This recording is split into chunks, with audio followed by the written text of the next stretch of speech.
Small cap funds जो कि अपने हाई रिटर्न्स की वजह से इन्वेस्टर्स के बीच में काफ़ी ज़्यादा पसंद किए जाते हैं।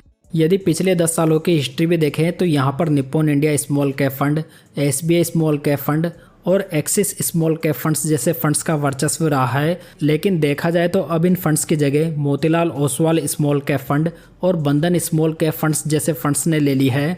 अभी के समय देखें तो ये फंड्स सभी पर्सपेक्टिव से लीड करते हुए भी नजर आ रहे हैं, लेकिन इन दोनों फंड्स को लेकर ही निवेशकों को काफ़ी ज़्यादा कन्फ्यूजन हो सकता है कि इनमें से उन्हें कौन से स्मॉल कैप फंड को प्रीफर करना चाहिए। तो दोस्तों आज इस वीडियो में मैं इन दोनों फंड्स का इन डेप्थ एनालिसिस लेके आया हूँ, जहां पर हम ये जानेंगे कि इन दोनों में से कौन सा फंड बेस्ट रहेगा। तो चलिए कंपैरिजन की शुरुआत फंड्स की बेसिक डिटेल से करते हैं। मोतीलाल का फंड दिसंबर 2023 में लॉन्च हुआ था और बंधन का फरवरी 2020 में, यानी कि यहाँ पर मोतीलाल का फंड कंपैरेटिवली काफ़ी नया है। मोतीलाल अपने बेंचमार्क के रूप में निफ्टी स्मॉल कैप 250 टीआरआई को फॉलो करता है और बंधन का बीएससी 250 स्मॉल कैप टीआरआई को। यदि फंड्स का लेटेस्ट एयूएम देखें तो ये मोतीलाल का 4,927 करोड़ रुपीज़ है और बंधन का 11,744 करोड़ रुपीज़ का एयूएम हो चुका है। तो यहाँ पर दोनों फंड्स का एयूएम काफ़ी अच्छा खासा है, जिसमें कि आपको कोई भी लिक्विडिटी का इशू नहीं होगा। यदि डाइट प्लान का एक्सपेंस रेशियो देखें तो ये मोतीलाल का 0.57% है और बंधन का ओनली 0.39% है। तो जो एक्सपेंस रेशियो होता है दोस्तों, वो किसी फंड की कॉस्ट होता है। तो यहाँ पर आपको बंधन का फंड मोतीलाल की तुलना में थोड़ा सस्ता पड़ेगा। अगर स्कीम्स के फंड मैनेजर्स की बात करें तो मोतीलाल को 2023 से मिस्टर अजय खंडेलवाल, मिस्टर निकेश शाह और मिस्टर राकेश सेठी मैनेज कर रहे हैं। साथ में खास बात यह है कि ये fund managers Motilal Oswal mid cap fund को भी मैनेज कर रहे हैं, जहाँ पर इन्होंने ग्रोथ इन्वेस्टिंग से बहुत ही बढ़िया रिटर्न्स निकाल कर दिए हैं। इनके अलावा ये तीनों फंड मैनेजर्स ही बहुत ही एक्सपीरियंस्ड है, जिसमें कि अजय खंडेलवाल को इससे पहले कैनरा रोबेको और बैंक ऑफ इंडिया जैसे फंड हाउसेस के साथ में काम करने का अनुभव भी है। बात करें बंधन स्मॉल कैप फंड की तो इसे 2023 से मिस्टर कीर्ति जैन और मिस्टर मनीष गुनवानी मैनेज कर रहे हैं।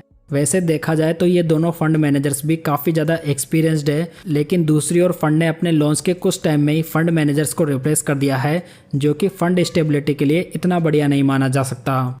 दोस्तों यदि आप चाहें तो ज्वाइन बटन पर क्लिक करके इस चैनल के वैल्यूएबल मेंबर बन सकते हैं, जहां पर आपको कई अन्य बेनिफिट्स भी मिल जाएंगे। चलिए आगे बढ़ते हैं और इन दोनों फंड्स को रिटर्न्स के बेसिस पर डिफ्रेंशिएट करते हैं। यदि लास्ट 5 ईयर्स के रिटर्न्स देखें तो यहाँ पर ये मोतीलाल के अवेलेबल नहीं है, क्योंकि ये फंड कंपैरेटिवली काफ़ी नया है और बंधन के रिटर्न्स 38.53% है, जो कि 5 सालों के पीरियड में बहुत ही बढ़िया माने जा सकते हैं। यदि लास्ट 1 ईयर के रिटर्न्स को देखें तो ये मोतीलाल के 15.92% है और बंधन के 13.99% है, जहां पर लास्ट 1 ईयर में पूरी कैटेगरी में मोतीलाल के रिटर्न्स बेस्ट रहे हैं और बंधन के सेकंड बेस्ट। यदि लास्ट 6 मंथ्स के रिटर्न्स को देखें तो ये मोतीलाल के नेगेटिव में 4.38% है और बंधन के 0.48% है। वहीं पर लास्ट 3 मंथ्स में मोतीलाल के रिटर्न्स 14.43% है और बंधन के 16.53% है। तो दोस्तों यहाँ पर देखा जाए तो मोतीलाल का सैंपल साइज बहुत ही छोटा है, वहीं पर बंधन ने लास्ट 5 ईयर्स में बहुत ही इंप्रेसिव रिटर्न्स बनाकर दिए हैं। वहीं पर दूसरी ओर यदि लास्ट 1 ईयर के रिटर्न्स को देखें तो वहाँ पर Motilal Oswal small cap fund आगे निकल गया है, लेकिन लास्ट 6 मंथ्स में बंधन स्मॉल कैप फंड ने वापस ओवरटेक कर लिया है। अब ये आगे देखना इंटरेस्टिंग होगा कि आगे इनमें से कौन सा फंड बेटर कर पाएगा। दोस्तों यहाँ पर मोतीलाल स्मॉल कैप को लॉन्च हुए 3 साल का समय नहीं हुआ है, सो यहाँ पर हम इन दोनों फंड्स को रिस्क रेशियोज के बेसिस पर कंपेयर नहीं कर सकते। चलिए अब इन फंड्स को पोर्टफोलियो के बेसिस पर रिव्यू करते हैं। यदि नंबर ऑफ स्टॉक्स की बात करें तो ये मोतीलाल में 48 है और बंधन में 183 स्टॉक्स मौजूद हैं।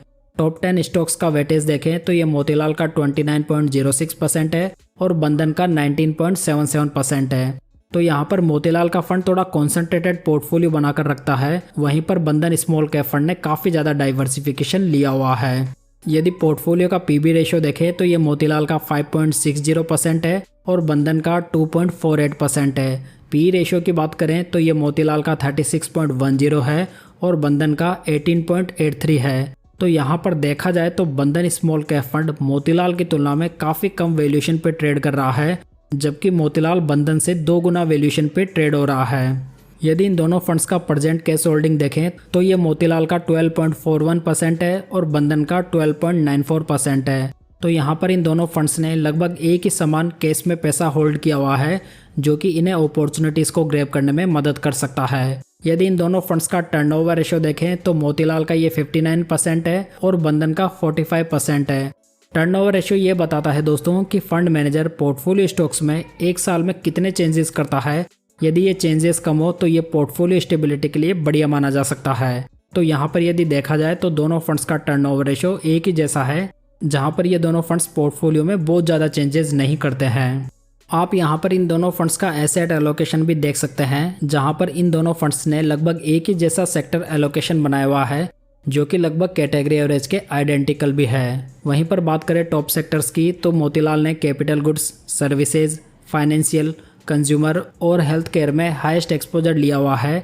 बंधन स्मॉल कैप फंड को देखें तो इन्होंने financial, health care, services, construction और कंज्यूमर स्टेपल में हाईएस्ट एक्सपोजर बनाया हुआ है। तो यहाँ पर इन दोनों स्मॉल कैप फंड्स ने किसी भी एक स्पेसिफिक सेक्टर में मोर देन 20% का एक्सपोजर नहीं बनाया हुआ है, जो कि रिस्क मैनेजमेंट के हिसाब से बहुत बढ़िया माना जा सकता है।